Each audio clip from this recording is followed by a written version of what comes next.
بسم اللہ الرحمن الرحیم۔ آج عید الاضحیٰ کا دن ہے جو ایک مذہبی تہوار ہے۔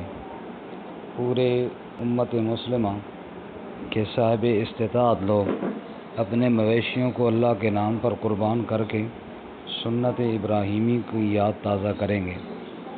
بد نصیب ہے وہ شخص جس کو اللہ تعالیٰ نے وسعت دی اور اس نے پھر قربانی نہ کی۔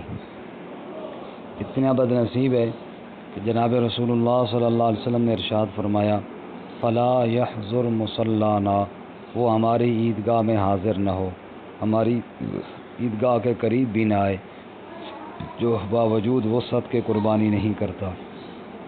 خود ہمارے نبی صلی اللہ علیہ وسلم نے 10 سال مدینہ منورہ میں قربانی فرمائی، 10 سال مدینہ منورہ رہے اور قربانی فرماتے رہے۔ آپ صلی اللہ علیہ وسلم نے 2 سینگوں والے دمبے منگوائے، مینڈے منگوائے، اپنے ہاتھ سے قربان فرمایا، پاؤں ان کی گردن پہ رکھ کر چھری چلائی اور فرمایا، یا اللہ یہ محمد صلی اللہ علیہ وسلم اور ان کے گھر والوں کی طرف سے ہے۔ پھر دوسرے کو ذبح فرمایا اور فرمایا، یہ میری امت کے نادار اور غریب لوگوں کی طرف سے ہے۔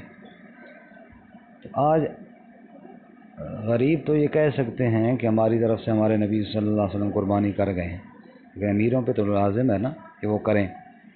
تو بد نصیب ہے وہ شخص جس کو اللہ نے وسعت دی اور اس نے قربانی نہ کی۔ لیکن اس سے بڑا بد نصیب ہے وہ شخص جس نے قربانی کی اور ضائع کر بیٹھا اور اللہ کی بارگاہ میں قبول نہ ہو۔ اس لیے آج کے اس مختصر سے نشست میں ہم چند وہ چیزیں دیکھیں گے کہ جو قربانی کے لیے ضروری ہیں، قربانی کی قبولیت کے لیے ضروری ہیں، جن میں سب سے پہلے تو اخلاص ہے جو ہر عبادت کی روح ہے۔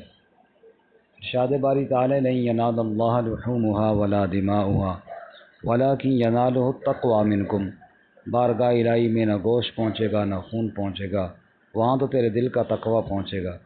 حدیث مبارکہ میں جناب رسول اللہ صلی اللہ علیہ وسلم نے دل کی طرف اشارہ کر کے 3 مرتبہ فرمایا کہ تقوی ہاں ہونا، تقوی یہاں پہ ہوتا ہے۔ سب سے پہلے تو دل کی نیت کو دیکھنا ہے کہ اس میں اللہ کی رضا مقصود ہے یا نہیں۔ اسی وجہ سے فقہاء نے لکھا ہے 7 حصوں میں اگر ایک شخص بھی جس کی نیت یہ ہو کہ گوشت کھاؤں گا، سب کی قربانی ضائع ہو جائے گی، صرف اللہ کی رضا ہونی چاہیے۔ دوسری شرط قربانی کی قبولیت کی یہ ہے کہ جس جانور کو آپ نے خریدا ہے جن پیسوں سے، وہ پیسے حلال کے ہوں۔ قرآن پاک میں ارشاد باری تعالی ہے، وَلَا تَيَمَّمُوا الْخَبِيثَ مِنْهُ، گھٹیا اور نجس چیز کا ارادہ بھی نہ کرو۔ اور حدیث مبارکہ میں ہے کہ ان اللہ طیب، بے شک اللہ تعالیٰ پاک ہے، یقبل الطیبہ، وہ پاک ہی کو قبول کرتا ہے۔ اس لیے حلال مال کے بغیر قربانی کی قبولیت کی امید رکھنا نادانی ہے۔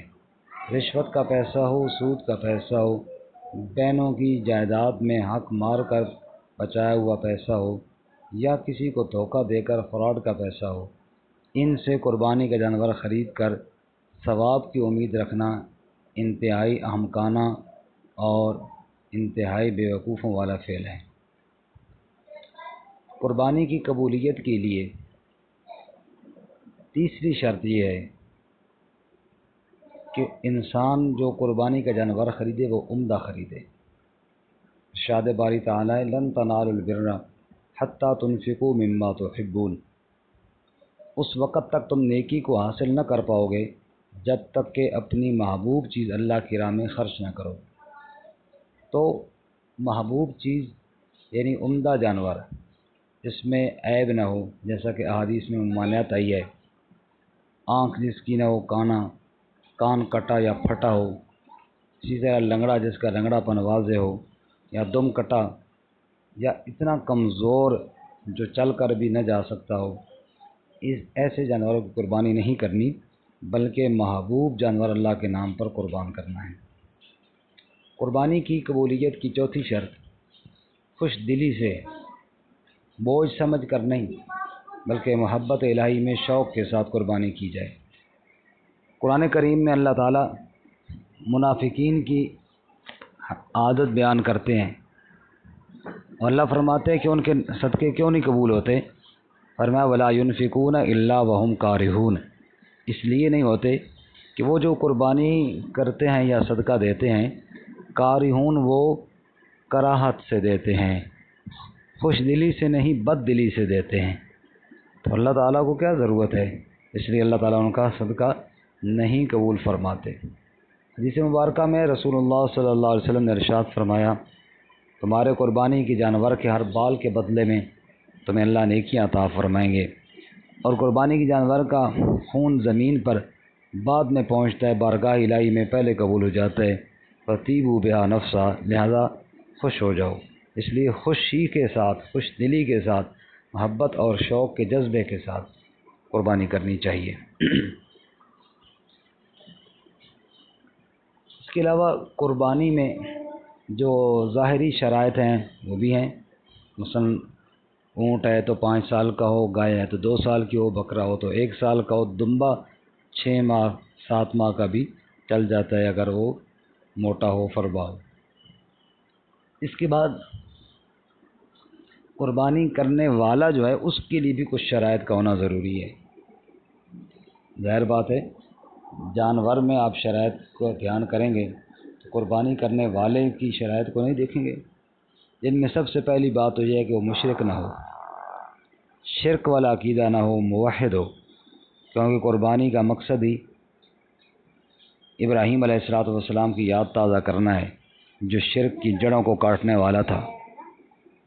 ابراہیم علیہ السلام نے فرمایا، انی وجہت وجہی للذی فطر السماوات والارض حنیفا وما انا من المشرکین، اور یہی ہم قربانی کے جانور کو لٹا کر پڑھتے ہیں کہ میں نے اپنا چہرہ اس ذات کے لیے چکا دیا ہے جو آسمان و زمین کا بنانے والا ہے، اور میں یکسو ہونے والا ہوں، اور میں شرک کرنے والوں میں سے نہیں ہوں۔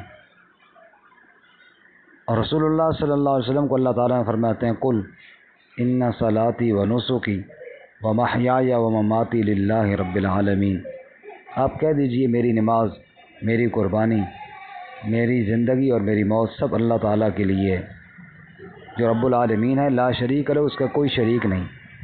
تو شرک سے بیزاری کا اعلان اور اللہ کی توحید پر پختہ یقین، کیونکہ جس نے شرک کیا اللہ فرماتے ہیں حبطت اعمالہم فلا نقیم لہم یوم القیامت وزنا، ان کے اعمال ضائع ہو جائیں گے۔ قربانی اللہ نے مقرر اس لیے کی، وَلِتُكَبِّرُوا اللَّهَ عَلَىٰ مَا هَدَاكُمْ، تاکہ اللہ کی بڑائی بیان ہو جائے، اللہ کے نام ذکر کیا جائے، علی بہیمۃ الانعام، ان مویشی جانوروں پر۔ دوسری بات، تقوی کا اہتمام کیا جائے۔ تقوی کا معنی ہوتا ہے بچنا، اپنے آپ کو گناہوں سے بچانا۔ قربانی کا جانور تو ہم لے لیتے ہیں، لیکن دیگر کئی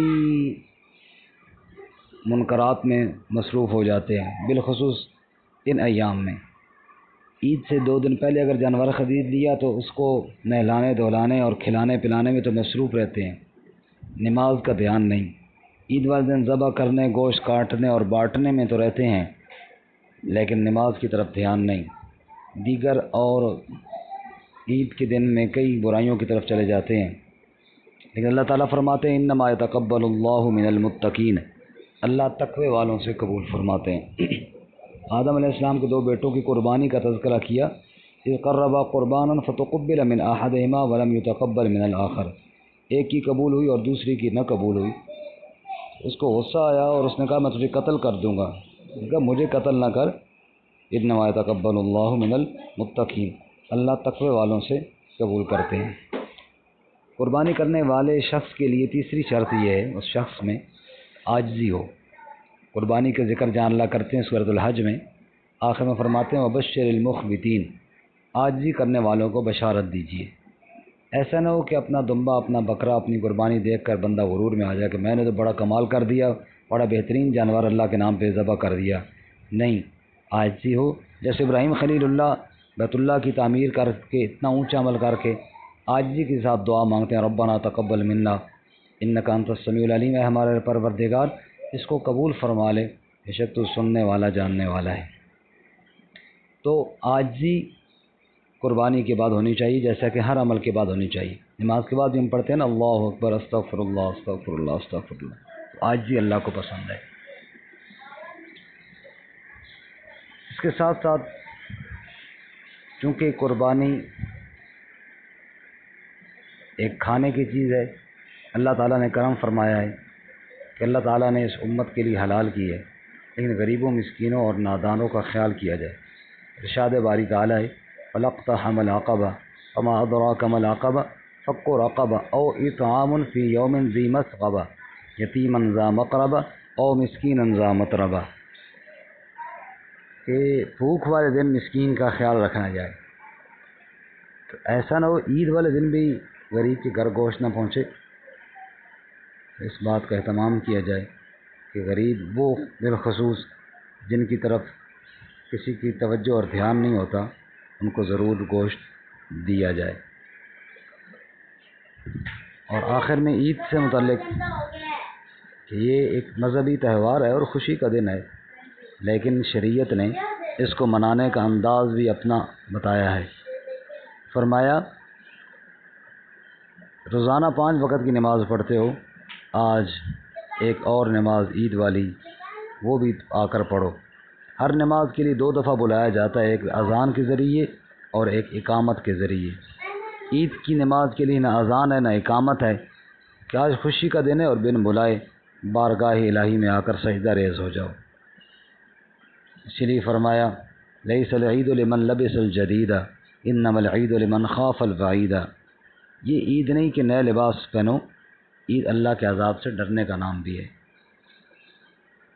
اللہ تعالیٰ سے دعا ہے کہ اللہ ہمیں ان تمام شرائط کے ساتھ قربانی کرنے اور شریعت کے اصولوں کے مطابق یوم العید گزارنے کی توفیق عطا فرمائے۔ وآخر دعوانا ان الحمد للہ رب العالمین۔